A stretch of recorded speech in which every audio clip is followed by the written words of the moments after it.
নমস্কাৰ আন্তৰিক স্বাগতম জনাইছোঁ ফেক্টৰীৰ অন্য এটা ভিডিঅ'লৈ আপোনালোকৰ বাবে অতি এটা ভাল খবৰ যে এলপিইউপিৰ কাৰণে যে 4500 পোষ্টৰ এডভাৰটাইজমেণ্ট হোৱাৰ কথা আছিল সেই এডভাৰটাইজমেণ্টৰ আজি অফিচিয়েল নোটিফিকেশ্যন প্ৰকাশ পাইছে ইয়াতে আপোনালোকে দেখিবলৈ পাইছে এডভাৰটাইজমেণ্ট এ আৰু এডভাৰটাইজমেণ্ট এ এলপিৰ কাৰণে 2900 আপোনালোকৰ 2900 পোষ্টৰ এডভাৰটাইজমেণ্ট দিয়া হৈছে আৰু ইয়াৰ বাবে আপোনালোকে কৰিব লাগিব অনলাইন এপ্লাই কেতিয়াৰ পৰা কেতিয়া এপ্লাই কৰিব লাগিব ইউপিত কিমান পোষ্ট আছে গোটেইখিনি কথা কম আপোনালোকে ভিডিঅ'টো প্ৰথমৰ পৰা শেষলৈকে চাব ইয়াতে যদি আপোনালোকে কণ্ডিশ্যনখিনি চাই ইয়াতে আপোনালোকে দেখিবলৈ পাব যে গোটেইখিনি এটেট সিটেট কেণ্ডিডেট এপ্লাই কৰিব পাৰে বয়সৰ সময়সীমা আপোনালোকৰ 18 বছৰৰ পৰা 40 বছৰলৈকে দিয়া আছে আৰু ৰিলেক্সেশ্যন আছে কেটাগৰীৰ কাৰণে লগতে আপোনালোকে ইয়াতে গোটেইখিনি বস্তু চাব পাৰে কিন্তু 8 নম্বৰ যেটো পইণ্ট আছে ইয়াতে যদি আপোনাৰ মন কৰে the eligible candidate shall apply online in the official website of DEE Assam ইয়াতে আপোনালোকে দেখিবলৈ পাইছে 15 ফেব্ৰুৱাৰীৰ পৰা আৰম্ভ কৰি আপোনালোকৰ 31 মাৰ্চলৈকে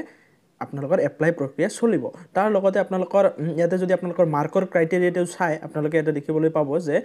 5% আপোনালোকৰ হায়াৰ সেকেন্ডাৰী পৰা 5% ডিএলএডৰ পৰা আৰু 85% আপোনালোকৰ টেটৰ পৰা লোৱা হ'ব বাকি যি 5% আছে সেটা হল আপোনালোকৰ এনসিসি বা ষ্টেট ৰিপ্ৰেজেন্ট যদি কিবা আপোনালোকৰ সাৰ্টিফিকেট আছে তাৰ পৰা লোৱা হ'ব টোটাল আপোনালোকৰ 100 মাৰ্কৰ ওপৰত আপোনালোকৰ মেৰিট লিষ্টটো ওলাব আপোনালোকে গমে পাইছে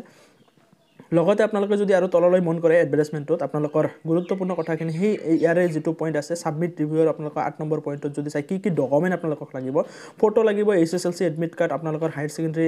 এডমিট কাৰ্ড মাৰ্কশিট আপোনালোকৰ গোটেইখিনি লাগিব লগতে আপোনালোকৰ এনি আদাৰ যদি আপোনালোকৰ গ্ৰেজুৱেচন আছে হেটা দিব পাৰে লগতে ডিএলএডৰ ফাৰ্ষ্ট সেমেষ্টাৰ আৰু সেকেন্ড ফাৰ্ষ্ট ইয়াৰ আৰু সেকেন্ড ইয়াৰৰ মাৰ্কশিট সাৰ্টিফিকেট লাগিব কাষ্ট সাৰ্টিফিকেট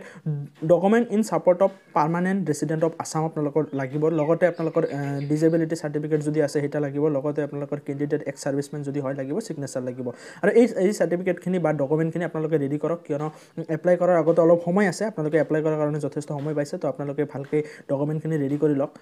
ইয়াতে যদি আপোনালোকে এডভাৰটাইজমেন্ট বিট যদি আপোনালোকে লক্ষ্য কৰে দেখিবলৈ পাব যে 1600 পোষ্ট 1600 পোষ্ট দিয়া হৈছে ইউপিৰ কাৰণে আপোনালোকে কণ্ডিশ্যনখিনি সেম আপোনালোকৰ সেই আপোনালোকৰ এপ্লাই যি ডেট হেটা সেম থাকিব আপোনালোকৰ মাৰ্কৰ ক্ৰাইটেৰিয়াটো মাত্ৰ চেঞ্জ হয় হেতু হল আপোনালোকৰ হায়াৰ সেকেন্ডাৰী পৰা 5% গ্ৰেজুৱেচনৰ পৰা 5% ডিএলএড বা বিএডৰ পৰা 5% লগতে আপোনালোকৰ টেটৰ যেটো মাৰ্ক হ'ব সেই টেটৰ মাৰ্কৰ পৰা 80% লগতে এনসিসি আপোনালোকৰ 5 যেটো সাৰ্টিফিকেট থাকে এনসিসিৰ কাৰণে 5 মাৰ্কস লগতে আপোনালোকৰ ষ্টেট লেভেল ৰিপ্ৰেজেন্ট যদি কিবা সাৰ্টিফিকেট আছে গোটেইখিনি আপোনালোকৰ ইউপিৰ ক্ষেত্ৰত আপোনালোকৰ মেথছ ষ্ট্ৰীম হওক বা আপোনালোকৰ সোশিয়ালৰ হওক গোটেইখিনি একে সিস্টেমত আপোনালোকৰ মাৰ্ক ক্ৰাইটেৰিয়াটো হয় লগতে আপোনালোকে গোটেইখিনি বস্তু গমে পাইছে সেম ডকুমেন্ট লাগিব আপোনালোকৰ এপ্লাই